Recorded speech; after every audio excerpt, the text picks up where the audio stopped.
এই রূপ হলো দুই প্রকার, একটা জাগতিক, একটা হলো পারমার্থিক। একটা হলো গৌণ, একটা হলো মোক্ষ। একটা হলো তথ্য, একটা হলো তত্ত্ব। একটা হলো রূপ, আর একটা হলো স্বরূপ। যতদিন জীবের স্বরূপ দর্শন না হচ্ছে ততদিন জীব কখনো ঈশ্বর সত্তাকে চিনতে পারে না। এজন্য আগে নিজেকে চিনতে হয়। আমি কে? আমি কোথায় ছিলাম? আমি কোথায় এলাম? আমার কর্তব্য কি? কর্তব্য অন্তে আমি কোথায় ফিরে যাব?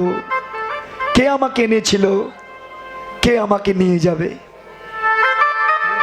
কে আমাকে এনেছিল? কে আমাকে নিয়ে যাবে? কেন জগতে আসার, কেনই বা জগৎ ছেড়ে চলে যাব? মানুষের কর্তব্য কি মানুষ এটাই ভুলে গেছে। এজন্য মানুষ শিয়াল কুকুরের মতোই জগতে আসে, আবার শিয়াল কুকুরের মতোই মানুষ জগৎ ছেড়ে চলে যায়। মানুষের কর্তব্য কি মানুষ আজও উপলব্ধি করতে পারেনি। এজন্য বৈষ্ণব শাস্ত্রে লিখেছেন, কৃষ্ণ ভুলে যেই জীব অনাদি বহির্মুখ, অতএব মায়া তারে দেয় সংসার দুঃখ। আমি আপনি কেন কষ্ট পাই জানেন? কারণ আমরা স্বরূপ ভুলে গেছি, আমরা ভগবানকে ভুলে গেছি, আমরা ঈশ্বরকে ভুলে গেছি। তাই তো জগতে আমাদের কষ্ট পেতে হয়। মায়েরা, এই জন্য যে নিজে নিজেকে চিনেছে সে ঈশ্বরকে চিনতে তার আর বেশি বিলম্ব হয় না। শুধু আপনি আমি নই, স্বয়ং অর্জুন, যিনি সর্বদা ভগবানের সঙ্গে বিরাজ করতেন, অথচ সেই অর্জুনই ভগবানকে চিনতে পারেননি। প্রমাণ কুরুক্ষেত্রের ময়দানে তিনি যুদ্ধক্ষেত্রে দাঁড়িয়ে গোবিন্দকে ডেকে বলেছিল, হে দয়াময়, হে মধুসূদন, আমি কাকে মেরে কোন রাজ্য দখল করব? যুদ্ধ তো আমি করব না। স্বজনদের হারিয়ে, স্বজনদেরকে আঘাত করে আমি রাজ্য দখল করতে চাই না। ভগবান মনে মনে চিন্তা করেছিলেন, অর্জুন, তুমি আজও আমাকে চিনতে পারলে না। তা আমি যদি তোমাকে না চিনাই তো জগৎ আমাকে চিনবে কেন?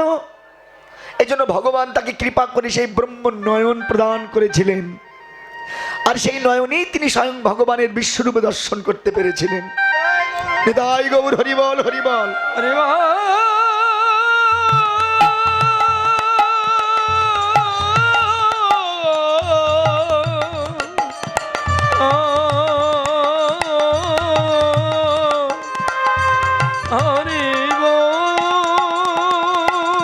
তদ্রূপ এ জগতে আমাদেরও একটি দুটি নয়, তিনখানি নয়ন।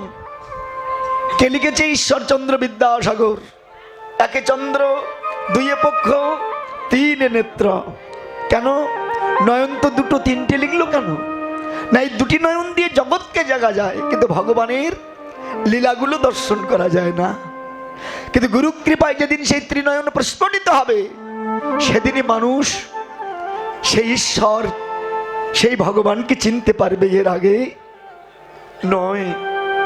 তত্ত্বে কি বলছে জানেন? স্বয়ং ভগবান হলো বিশাল একটি অগ্নি স্ফুলিঙ্গের মতো, আর আপনি আমি সেই বিশাল অগ্নি স্ফুলিঙ্গ থেকে ঝরে পড়া ক্ষুদ্র স্ফুলিঙ্গ মাত্র। আপনি আমি কর্মের দ্বারা মায়ার সংসারে এসে পতিত হয়েছিলাম। যদি কোনো ব্যক্তি গুরুচরণ আশ্রয় করে নিম্নগতি ধারাটাকে ঊর্ধ্বগতি করে সুষন্মার পথে টান দিয়ে যদি সেই সহস্রদল পদ্মে সেখানে একবার পৌঁছাতে পারে, সেখানেই ভক্ত এবং ভগবানের মহারাসে মিলনটা হবে। এই জন্য এই রূপ হলো স্বরূপ তত্ত্ব, যেটা গুরুর কাছ থেকে মানুষ লাভ করতে পারে। এরপরে একটি লীলা হয় যার নাম অভিসার লীলা। যেহেতু তিনটি দল তো অভিসারটার হয় না, কিন্তু আমাদের প্রত্যেকের উচিত কি জানেন? এই অষ্টকালীন আমরা লিখি বটে, কিন্তু অষ্টকালীন লীলাটা পরিপূর্ণ হয় না, এতে কিন্তু অপরাধ ঘটে। এই জন্য লীলা করতে গেলে অষ্টকালীন লীলা যেন পরিপূর্ণ হয়, সেদিকে আমাদের সবার লক্ষ্য করা উচিত। কারণ এই অষ্টকালীনের প্রত্যেকটা লীলা এক একটা তত্ত্ব। এটা হলো স্বরূপ তত্ত্ব। এরপরে যে লীলাটা হয় এর নাম হলো অভিসার তত্ত্ব। অভিসার হলো কর্মতত্ত্ব। আমাদের শাস্ত্রে বলছেন কর্মই হলো শ্রেষ্ঠ। কেমন? কর্ম না করলে কেউ সে দেশে যেতে পারে না। তবে কর্ম হলো দুই প্রকার। কেমন জানেন?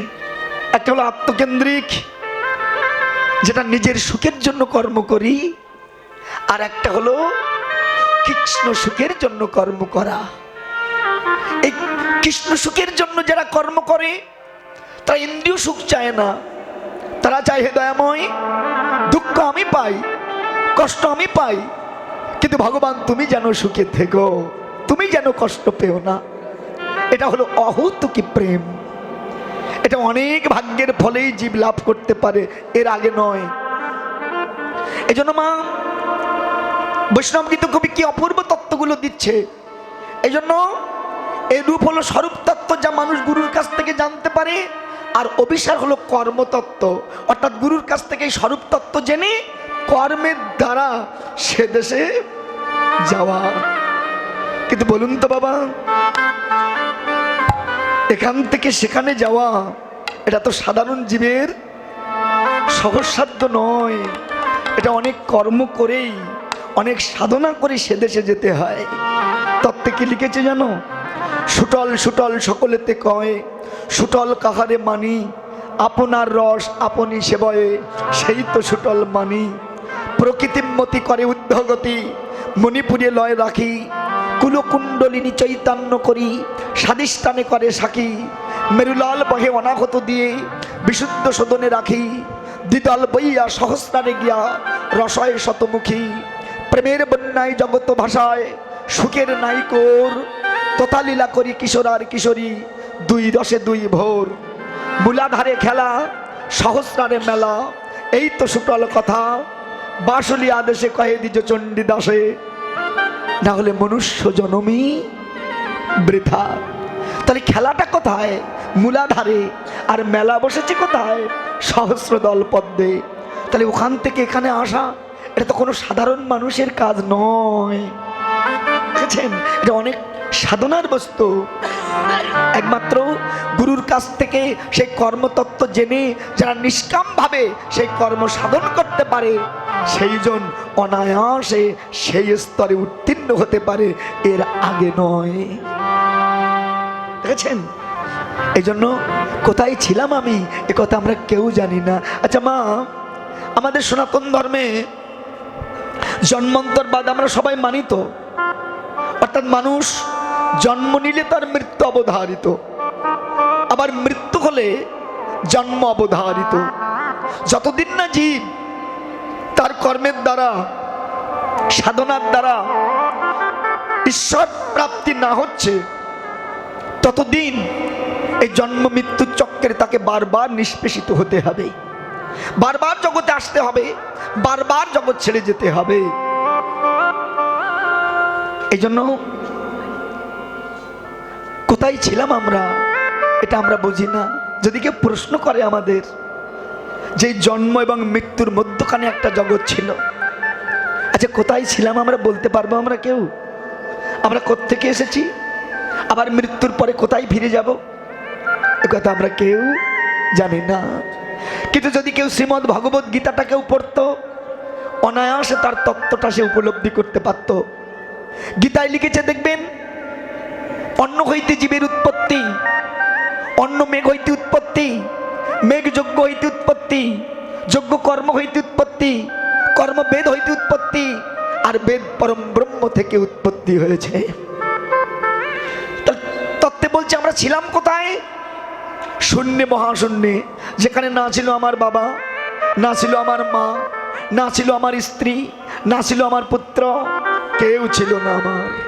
আপনি আমি একা একা পরিভ্রমণ করছিলাম। এলাম কি করে জগতের মাটিতে? তত্ত্বে বলছি ঈশ্বরের কৃপারূপ বৃষ্টির দ্বারা এ জগতের মাটিতে নেমে এসেছিলাম আমরা। যদি বিশ্বাস না হয়, যখন বৃষ্টি হবে এক বোতল জল ধরে আপনি ঘরের কোনায় রেখে দিন, 1 মাস 2 মাস 3 মাস পরে দেখবেন আপন হইতে ওর মধ্যে পোকা জন্মেছে। আচ্ছা কি করে ওর এলো ওর ভিতরে ওই জীব শক্তি? ওটা নিরাকারে ওই জলের মধ্যেই ছিল, আপনি আমি খালি চোখে তা অনুভব করতে পারিনি। যেই মাত্র পরিবেশ সৃষ্টি হলো, আপন হইতে ওর মধ্যে জীব সৃষ্টি হলো। এই যে ৮০ লক্ষ জনি এবার ভেদ শুরু হয়েছে। ওই বৃষ্টির জল যখনই মাটি খেতে পড়ে, অমনি খাদ্য শস্যের দ্বারা আপনার আমার জন্ম হয়। এই ৮০ লক্ষ বার কীট পতঙ্গ পশু পাখি জলজ উদ্ভিদ হয়ে জন্মগ্রহণ করেছি। তারপর হলাম মনুষ্য জন্ম, ৪ লক্ষ বার মনুষ্য জন্ম হয়। এই টোটাল ৮৪ লক্ষ জনি ভেদ করার পর সাধনার দ্বারাই যদি আপনি ঈশ্বর প্রাপ্তি না হন, আবার ৮৪ লক্ষ জনি আপনার ভেদ করতে হবে। তাহলে ভেবে দেখুন, ওই বৃষ্টির জল যখন মাঠে খেতে পড়লো, খাদ্য শস্যের দ্বারা আপনার আমার জন্ম হলো। ওই খাদ্য শস্য যখন কোনো পুরুষে খেয়েছে, ওটা পুরুষের দিকে শুদ্ধ সত্তা হয়ে জন্মগ্রহণ করেছিলাম। যদি কোনো রমণীতে খেয়েছে, ওটা রমণীর দিকে রজশক্তি হয়ে জন্মগ্রহণ করেছিলাম। এবার রজবীর্যে সংমিশ্রিত হয়ে আপনার আমার জন্মে জগতে হয়েছিল। বাদ দিন বহিরঙ্গ, বাদ দিন শাস্ত্র, ভিতরে চলে আসুন। আপনি আমি যে খাবার খেয়েছি, এ থেকে শরীরে রক্ত হয়েছিল, রস হয়েছিল, রস থেকে রক্ত হয়েছিল, রক্ত থেকে মেদ হয়েছিল, মেদ থেকে মাংস হয়েছিল, মাংস থেকে মজ্জা হয়েছিল, মজ্জা থেকে কৃষ্ণ প্রেম ভক্তি রসটা তৈরি হয়েছিল। ভাবতে পারেন, সেই কৃষ্ণ প্রেম ভক্তি রসটা জন্ম হয়েছিল। এ বস্তুর বাসস্থান কোথায়? শূন্য মহাশূন্যে। আমার দিকে শূন্য মহাশূন্য কোথায়? এই যে সহস্রদল পদ্ম, যেখানে আপনি আমি বিন্দু রূপে বিরাজ করছিলাম। এলাম কি করি জগতে? পুরুষ আর প্রকৃতি উভয় মিলন, মিলন রূপ যজ্ঞ, যজ্ঞ রূপ কর্মের দ্বারা। দেখেছেন, মিলনটাকে যজ্ঞের সঙ্গে তুলনা করেছে। আপনি আমি যেভাবে কর্ম করি, এটা পশু পাখিও করে। এই জন্য আগেকার দিনে মহামহা ঋষির জন্ম হয়েছিল, মহামহা কবির জন্ম হয়েছিল। এখন আর হচ্ছে না। কেন জানেন? আমরা কর্মই জানি না। যার কারণে মহামহা মনি ঋষি, মহামহা কবি, মহামহা সাধকগণ আর আসছে না জগতে। এই জন্য তত্ত্বগুলো কি অপূর্ব দেখুন। তাই তো পুরুষ এবং প্রকৃতি উভয় মিলন, মিলন রূপ যজ্ঞ, যজ্ঞ রূপ কর্মের দ্বারা ব্রহ্মস্থিত বস্তু নিম্নগতি হয়ে সুষমার পথে নেমে ধীরে ধীরে মাতৃ জঠরে এসে পতিত হলাম। এখানে 10 মাস 10 দিন থাকার পর এত সুন্দর মনুষ্য জন্ম আপনি আমি পেয়েছি। যে জন্ম পাওয়ার জন্য কত দেবতা, কত মনি ঋষি যুগ যুগ আরাধনা করেছে। ওগো দয়াময়, যদি এমন মনুষ্য জন্ম আপনি আমি পেতাম, আমরা ভজন করে দেখতাম এর মধ্যে কি সুখ আছে, এর মধ্যে কি আনন্দ আছে। সেই দেবের দুর্লভ জন্ম আপনি আমি পেয়েছি। এ জগতে আমাদের মতো ধন্যাতি ধন্য আছে কজন? অথচ সেই দেবের দুর্লভ জন্ম পেয়েও আপনি আমি আমার আমার বলে এই সংসার মায়ার সংসারে আবদ্ধ হয়ে আজও পড়ে আছি। কে আমি? আমি তো চিনি না। এ বাবা, অনিত্য সংসারকেই আমরা আপন আপন করে দেখি। আচ্ছা মা, সংসারে আপনি আমি সুখী আছি তো? বুকে হাত দিয়ে বলুন তো, সংসারে আমি সুখী আছি? না না, সংসারে মানুষ সুখে থাকে না। সংসারে মানুষ কষ্ট পায়, দুঃখ পায়। প্রতি মুহূর্তে সংসার তারে কাঁদায়। কেন জানেন? সংসার তাকে দুঃখ দিয়ে, তাকে কষ্ট দিয়ে স্বরূপ বলা জীবকে স্বরূপের কথা মনে করিয়ে দেয়। ওগো জগৎ, এ সংসার তোমার নয়, এ সংসার আমাদের নয়। দুদিনের জন্য জগতে এসেছি। কি বাবা, ভেবে দেখুন, আমিও সংসার করছি, আপনিও সংসার করছেন। এ সংসার আপনার বাবাও করেছিল, তার বাবাও করেছিল, তার বাবাও করেছিল। আজ এই সংসারে তারা কেউ নেই। আমাকেও একদিন যেতে হবে, এ কথা মনে করতে পারি তো? এই সংসার একটা রঙ্গমঞ্চের মতো। যেমন কোথাও যদি যাত্রা হয়, নাটক হয়, থিয়েটার হয়, যে যার চরিত্রে রং মেখে অভিনয় করে। যখন যাত্রা ভেঙে যায়, সম্পর্কের রং মুছে যায়, যে যার ঘরে সেই ফিরে যায়, সম্পর্কের কথা কেউ মনে রাখে না। তদনুরূপ এই সংসার একটা নাট্যমঞ্চের মতো। এখানে যে যার চরিত্রে রং মেখে অভিনয় করছি। যখন ওপারের ডাক আসবে, সম্বন্ধের রঙও মুছে যাবে।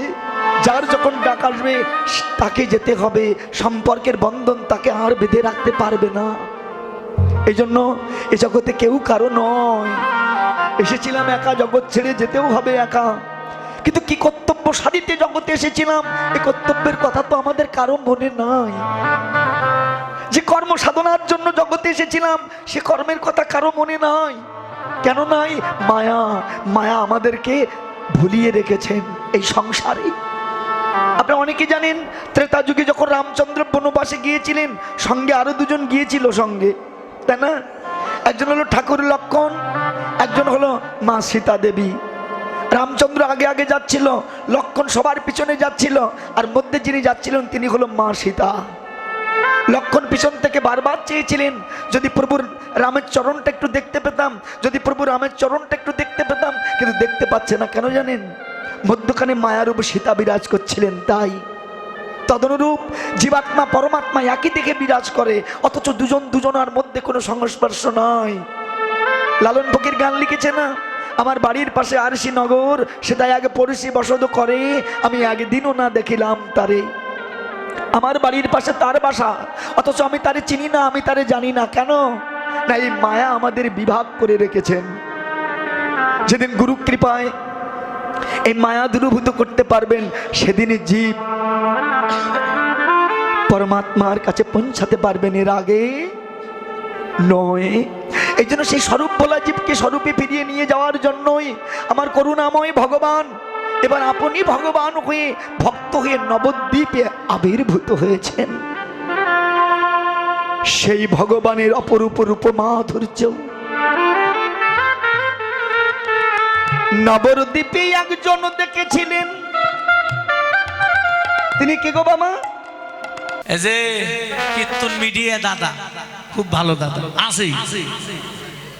সবাই চলে গেলে এটা যাবি না, এটা থাকবি। খুব ভালো, এনার চ্যানেলে ভালো ভালো কীর্তন আছে।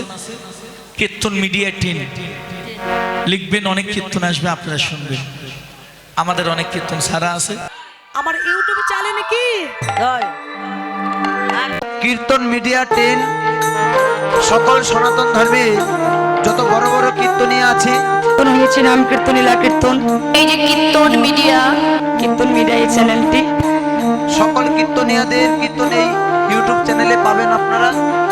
সনাতন ধর্মীয় অনুষ্ঠান ইউটিউব চ্যানেল কীর্তন মিডিয়া, আপনারা সাবস্ক্রাইব, নতুন নতুন কীর্তন আপনারা সাবস্ক্রাইব করবেন।